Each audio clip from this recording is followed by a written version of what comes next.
জাতিসংঘের সাধারণ পরিষদের অধিবেশনে ভাষণ দিয়েছেন দখলদার ইসরায়েলের প্রধানমন্ত্রী বেনিয়ামিন নেতানিয়াহু। শুক্রবার তিনি ভাষণ দেন। তবে তিনি মঞ্চে ওঠার পরই সেখানে উপস্থিত অনেক রাষ্ট্রপ্রধান এবং তাদের প্রতিনিধিরা বের হয়ে গেছেন। বার্তা সংস্থা আনাদোলো জানিয়েছে, প্রথমে তুরস্কের স্থায়ী দূত অধিবেশন কক্ষ থেকে বের হয়ে যান।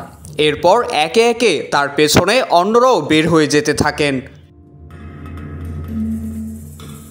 যুদ্ধাপরাধের অভিযোগে অভিযুক্ত নেতানিয়াহুর ভাষণ প্রত্যাখ্যানে বিশ্ব নেতাদের প্রতি আহ্বান জানিয়েছিল ফিলিস্তিনি সশস্ত্র গোষ্ঠী হামাস। এক বিবৃতিতে গোষ্ঠীটি বলেছে, নেতানিয়াহু ৪১,০০০ ফিলিস্তিনিকে হত্যা করেছেন। তার জাতিসংঘে ভাষণ নয়, কারাগারে থাকা উচিত। সংবাদ মাধ্যম আল জাজিরা জানিয়েছে, আরব বিশ্বের প্রতিনিধিরাও নেতানিয়াহুর বক্তব্য প্রত্যাখ্যান করে অধিবেশন কক্ষ থেকে বের হয়ে গেছেন।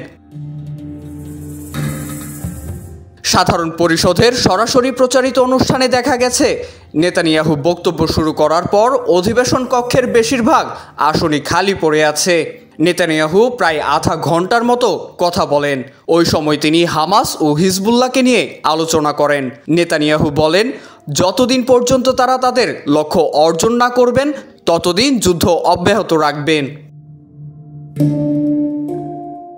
গাজায় যুদ্ধবিরতির সম্ভাবনা পুরোপুরি নাকচ করে দিয়ে ইসরায়েলের প্রধানমন্ত্রী বেঞ্জামিন নেতানিয়াহু বলেছেন, চূড়ান্ত বিজয় অর্জনের আগ পর্যন্ত সেখানে অভিযান চালাবে ইসরায়েলি বাহিনী। সেই সঙ্গে গত এক সপ্তাহ ধরে লেবাননে যেই অভিযান চালাচ্ছে ইসরায়েলের বিমান বাহিনী, তাও অব্যাহত থাকবে বলে জানিয়েছেন তিনি।